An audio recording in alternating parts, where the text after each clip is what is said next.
Hey. Time for another Out of This World story from rSpace.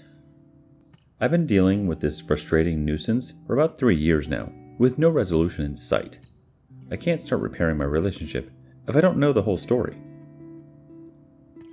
My 30 female, 37 male girlfriend of 7 years at the time just had our first baby boy on November 13th, 2018, via C-section. Around January 3rd, I told her that my mom, Carolyn, needed help bartending at our bar that we own. She was hesitant about it, but I pushed for it, thinking it would be good for her to change the scenery, talk to people, put some cash in her pocket, just breathe a little. This is what happened. She gets home from work around 3:30ish a.m. I'm already up because the baby needed to eat around 2ish. Not even 5 minutes from walking in, she was already blowing me in the bathroom, the kitchen, and then we screwed back in our room. Next morning, she gets a call from her mom that she drove by and saw our car lights still on. Girlfriend goes out to turn them off and doesn't come back for a good 15 minutes. It takes 2 seconds to get to our vehicle. I hear the driver door, the passenger door, both back doors, and the trunk open and close. She comes back in and tells me that she gave someone a ride last night. I thought to myself, okay, why is she randomly telling me this? Asked her, why are you saying this to me? Oh, because his cell phone and jacket are in the car. Said, okay, and we both passed out again. Woke up, did some crap around the house, then I remembered what she told me. I also had to go over to my mom's place. Hop in the Benz, and noticed that the passenger seat was fully inclined. What the F is this crap? Got to my mom's, and my stepdad hopped in and immediately cracked a joke. Sarah doesn't sit like this, or you've been screwing in this seat. I blew him off and kinda ignored him. Fast tracked back to the house. I pull up, get out, and start looking for that fool's crap. Girlfriend turned his cell phone off and put his crap in a bag of loose beer that I forgot that I had in the trunk. I didn't mind her doing this. I was like, whatever, at first. A week or so goes by, and something made me ask more questions about that night. I asked if they exchanged phone numbers and if they sent texts to one another. Keep in mind, as I had a pretty big harvest that season, so I asked her if she could try and find people to buy our bud. Back to asking her about numbers, texting and crap. She tells me she wasn't texting him that night. She seems pretty baffled. And my gut was saying something was up. So I checked the phone bill, and sure enough, bam! Text messages were sent. Why lie about that? I asked her to find people to buy our bud. When I said something about it, her answer was, she thought I would get mad. What the F? Get mad for asking people to buy her bud? This is starting to get not so honest. This is what she told me. She gets to the bar and sees Desiree and Megan, co-workers. Desiree just got off and is smashed, and Megan was behind the bar. My girlfriend started taking shots with everyone about an hour and a half into her shift, 8 to close. Desiree calls her boyfriend to pick her up. He shows up with his cousin Ryan. Desiree introduces my girlfriend to them as, "This is Allison. Carolyn is her mother-in-law." The girlfriend asked what they wanted and served them. Ryan started buying shots for the 5 of them. Desiree started to whine that she wanted to go home and screw. Ryan helps his cousin bring Desiree to his car. Ryan then runs back in and asks my girlfriend if she could take him to Desiree's when she gets off work. She told him, sure, since Ryan was the cousin of Desiree's boyfriend. Fast track to taking Ryan to Desiree's. They stop at 7-Eleven for coffee, and it turns out Ryan didn't know where Desiree even lived, just a general idea, and Ryan thought Allie knew, so no one knew anything. Now I'm like, what the F? So what do? I go to the bar and watch the video feed. We have 1 camera outside and a few inside. I didn't have the patience to watch everything, so I fast forward until I saw commotion or whatever. This fool was following my girlfriend everywhere she went, like a little dog, and she tells me she didn't know he liked her like that. Please. I read that when someone cheats on their significant other, it sparks up their sex drive for a little, then it would go back to normal levels. I feel that's what happened with her. She was giving me BJs right when I got home from work. Sex every single day. I asked her what's up with this. And she says that she took me for granted. Sex every day lasted for months. Right after all this happened, we were coming home from a Mexican restaurant. It was raining a little, and she hopped on the hood of the car, and I started screwing her. At the same time, I was thinking, is this what her and Ryan did that night? Because this was the first time for me doing this with her. A little time has gone by, and still nothing from her. She's going to take this to her grave. I then started thinking of ways to handle this my way. And one way that almost happened. I had the people in the car, driving to Ryan's place to grab him, take him to my buddy's storage unit, and beat the crap out of him. I felt they would stop playing his stupid games and tell what happened that night. Ended up not doing it. I was livid, because I knew this would have worked. At the same time, my newborn wouldn't have a father if I ended up in jail for this dumbass crap. I never knew my father, and I didn't want my son to experience the same thing. Since it didn't happen and my family's bar was right there, we went there and drank ourselves stupid the rest of the night. Drinks were on me for wasting their time and having them get pumped up for nothing. I wrote an awareness letter about Ryan and taped it to every single door in his apartment complex and emailed it to any family member whose email I found and any friends, even associates. This is what it said. Also, the letter sounds like Allie wrote it. She didn't. I did. Just wanted to make things clear with all of you. I believe you know a person by the name of Ryan Clemens who lives in apartment 118. This emotional, sexual predator took advantage of me while I was intoxicated. He manipulated me, thinking he needed a ride to a woman's house after I got off work. That was not the case. He had a completely different agenda. He only wanted to get me alone while being completely intoxicated and vulnerable. I blacked out and came to while I was parking back at my work. Ryan was still with me. He came back to the bar and I pretty much slammed the door in his face when he was expecting to be let inside. The bar was closed. His motive was to sexually assault me, which in turn ruined my whole life. I lost my relationship of 6 years at the time, and not to mention, I had just had a baby and was still recovering from a C-section. He doesn't have a good heart and wants to be in full subjection. I'm sending this message for awareness so that people that are close to him know this nefarious side of him and stay vigilant and cautious. He lives in apartment 118. The whole point to writing this is to see if anyone has been in this kind of situation, where it clearly points to you cheating, but you actually didn't. Personally, there are way too many things that went on for me to brush off and give her the benefit of the doubt. In the beginning, I did. Been dating for 7 years, and nothing like this has happened. I was in a relationship where we never had to worry about any jealousy problems. What went on that night was definitely not so innocent like she says it was. She also told me, if anything did happen, and I know myself, and know nothing happened, I didn't give consent. This argument just goes in circles. I was finally able to have her message some of the chicks that were there that night. This is what happened in Facebook Messenger. From my girlfriend. Hey Desiree, hope you're doing well. I know you're busy, but I was wondering if you could help me out with something. I don't know how much you remember about the night you and I saw each other last, but Jason and I have kind of been on the rocks since then, so I was hoping maybe you could help me fill in a couple blanks. I was trying to be nice and stupidly agreed to give that guy Ryan a ride to your place, but then he didn't even know where you lived. After that, I don't remember much. And Ryan has made it sound like him and I hooked up. I strongly feel like that didn't happen, but I don't know for sure, and I was wondering if you had heard anything. I know you have a lot going on, but any information would help. Thanks in advance. From Desiree. You guys didn't hook up. Macon, me, and Ryan all spoke a couple days after. Macon was hanging out with me. Ryan was trying to get to him, but you ended up taking him home that night. Nothing happened with you two. I only asked because I have asked him, and he was being vague, and then he was texting Jason making it seem like we did stuff. I don't remember taking him home. I thought he came back to the bar with me.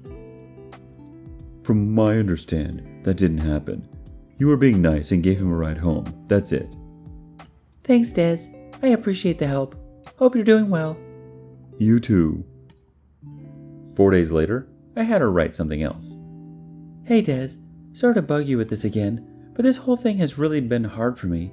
Putting myself in a position like that is just really out of character for me. So I'm really struggling with the fact that not only do I not have answers for Jason, but I myself don't even know what actually happened. I'm sorry for involving you, but you're the only one giving me answers. After thinking about our conversation yesterday, at first I felt relieved, but then I started to feel uneasy because you said that I dropped him at his house, but when I got back to the bar that night, I distinctly remember him being there and trying to follow me inside the bar after we had already closed.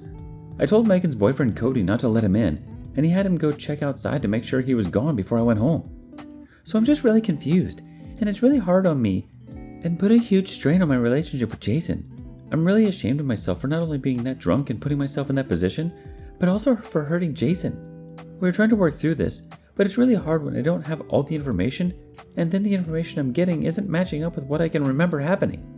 We're raising our son and trying to be a happy family, but as much as I believe I would never do that to him, moving on is really unrealistic when I can't definitively say I cheated on him or not. Any pieces you can put in place for me would be helpful and appreciated. Any little detail, even if it seems like it's completely useless. Thanks again.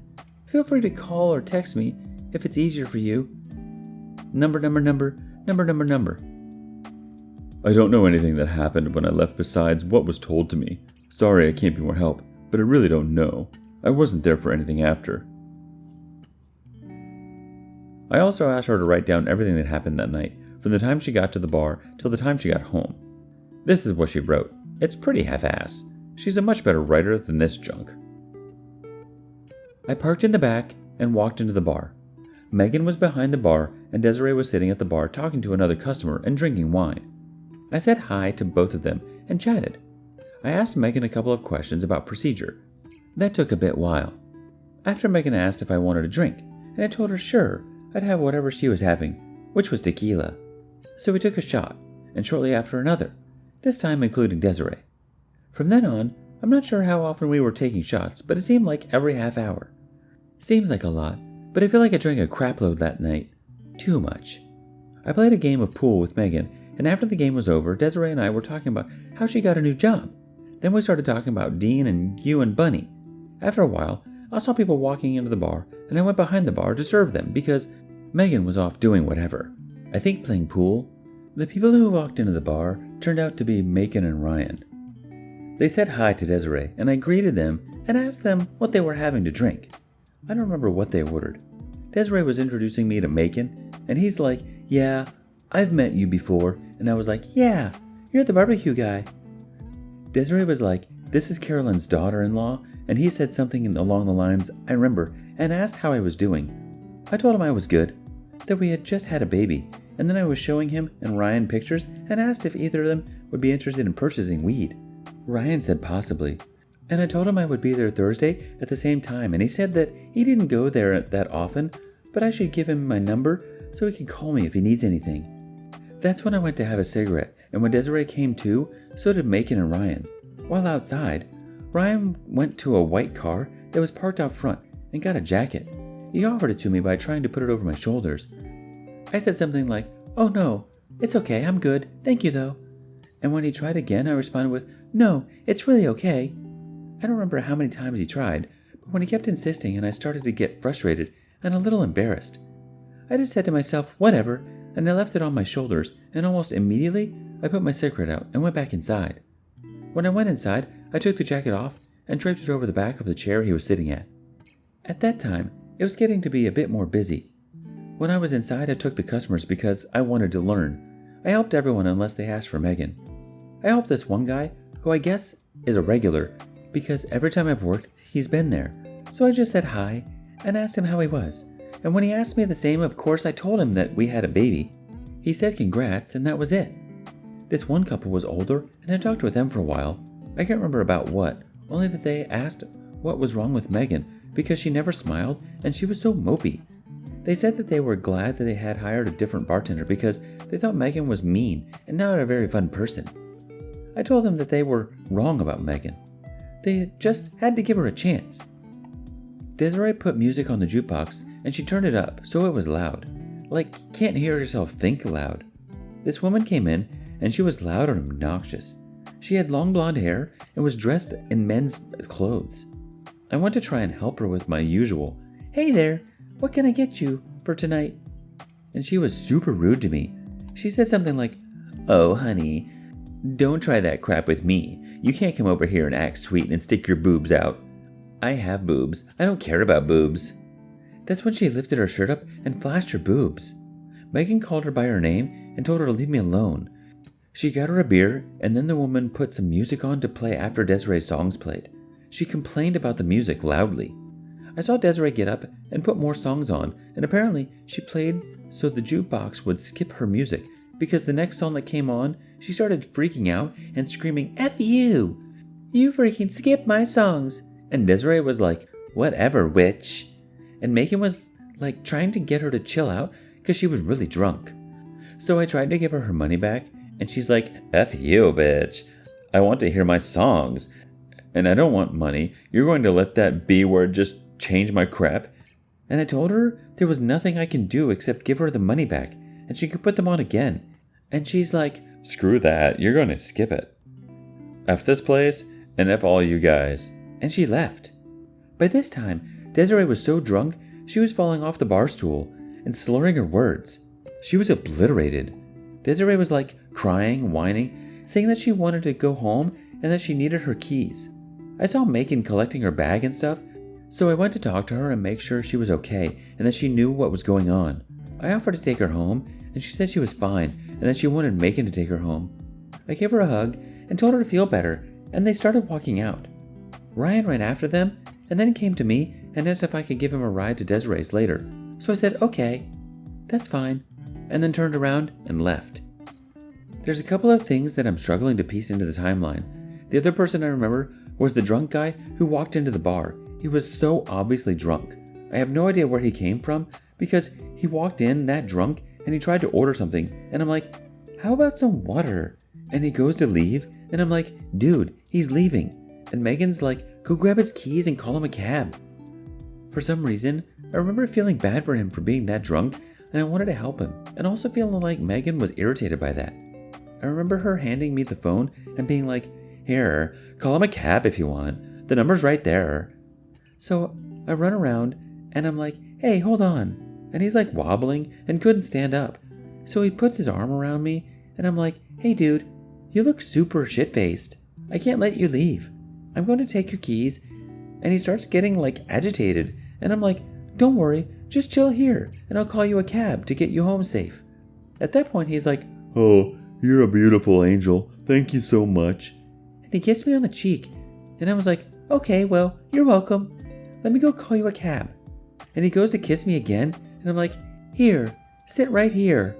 And I just sat him down on the stage and went and called him a cab. I don't know when I went back and smoked with Kenny. We were just chilling, and then Ryan came out, and I was smoking a cigarette Kenny gave me. And I was almost done, so I stood up, and Kenny left, and there was someone else standing across from me. And I can't remember who it was, but it was someone that I knew from the bar because I remember them talking to me a little bit, and then I finished and went back inside. After all this, I remember at one point Ryan buying more shots, and I told Megan just give me water in mine, because I was done. I didn't want to drink anymore.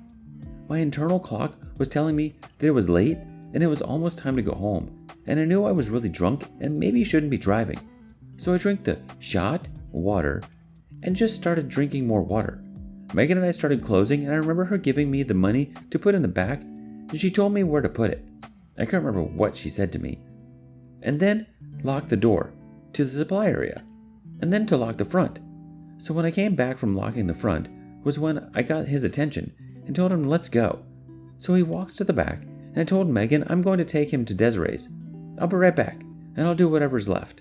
And she was like, okay, we'll probably be done, but we will be here. So come back so I know you're okay.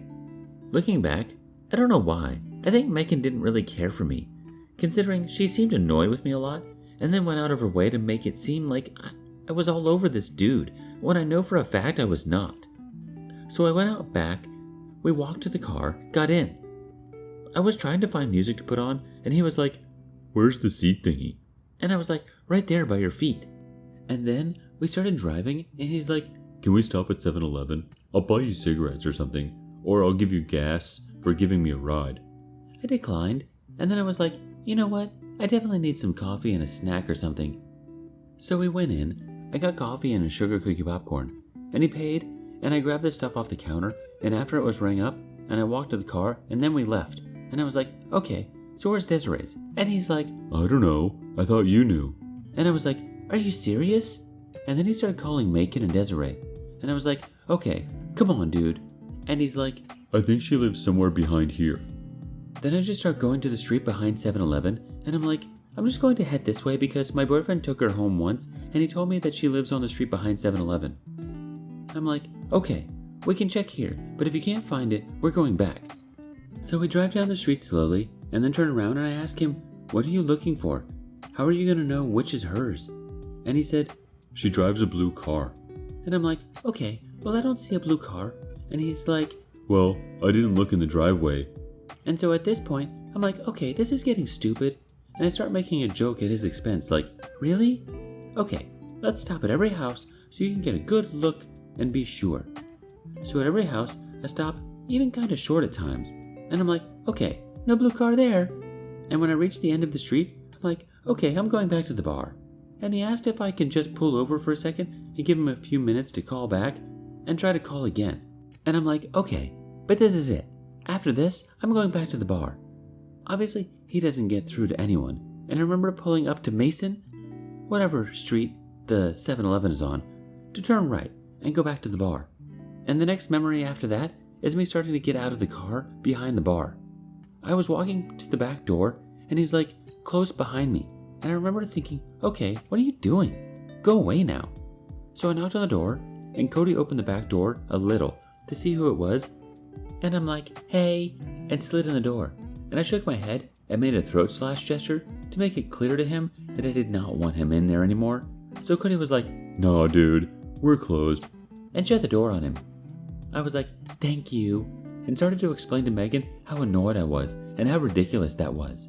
Then I get extra annoyed because I'm like, okay, I really want to go home now, and I feel like I need to wait a minute to make sure this fool isn't out there waiting for me.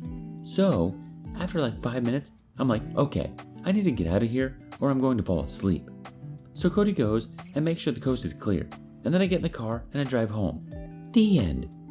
Again, I'm not sure if it's chronologically accurate, but this is the best I could do. P.S. After reading this, I'm like, why didn't I just call him a cab too? P.P.S. Also, after writing this, I feel really dumb and naive for not realizing how shady this was in the moment. I'm almost certain that I can attribute that to the alcohol. Almost. For me, watching the video and other things that I discussed with her, this is a list of pretty much all the key points that happened. Lied about talking to Ryan, asked if you talked to anybody about selling weed. You said no, maybe Cody's dad, Kenny, will buy some. Lied about deleting his text messages. You said he never sent you a text. Never mentioned him putting his jacket over your shoulder multiple times. Told me he did that once, but you kept telling him no, you're fine. Him resting his hands on your shoulders.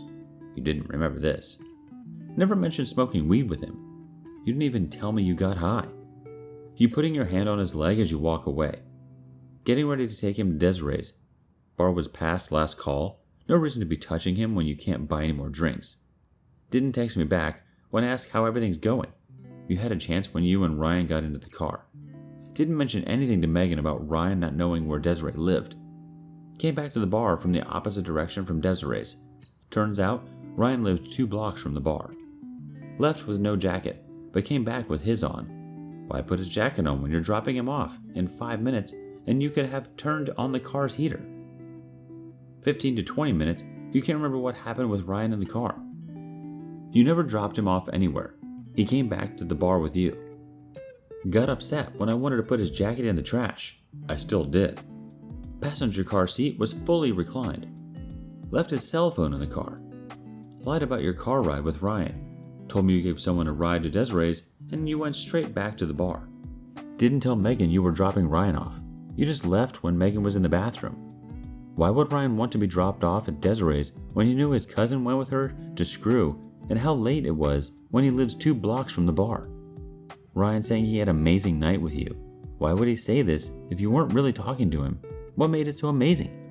So yeah, this all started in 2019. What do you Redditors think went down?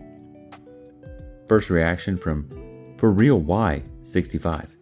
She cheated on you. She knows it. Abbreviations Old 5833 says, Your post was vast and elaborate. This is what I concluded based on the details provided. Your girlfriend was toxicated, but she could drive and drop, so not so drunk. She was basically almost sober, but tipsy. People do get blackouts and don't seem to remember things precisely. I have friends who didn't REM properly for 2 days. It would distort even the most innocent of incidents. This includes me too when I wouldn't remember things coherently. Your girlfriend or fiance has so much to lose. You, her son's stability, her job, her friends, her reputation, her job, and obviously the comfort of family. As you have noticed yourself, Ryan was puppying around her, so it seems he was into her and she definitely liked the attention. Everyone does, but it all depends on how you act on it. Most of the people you contacted had not much details, or they didn't care that something unethical happened. I will tell you what could have happened unless she did self-sabotage out of a family. Things happened just the way it happened. She dropped him at the bar, but Ryan reached home regardless. So Desiree thought that she must have dropped home. And finally, about the immediate sex part, she must have got hot and heavy around Ryan, not necessarily for him, but just aroused. Thus, she came on to you immediately. I don't see why she could sabotage her life so casually and not be caught. She knows that she will be eventually found out and lose it all. Or, she was so aroused, she made out with him, some fondling happened, and then she stopped when she sobered down. You need to ask more by yourself than her doing on your behalf too. Find Ryan and coerce out the truth without breaking obvious laws.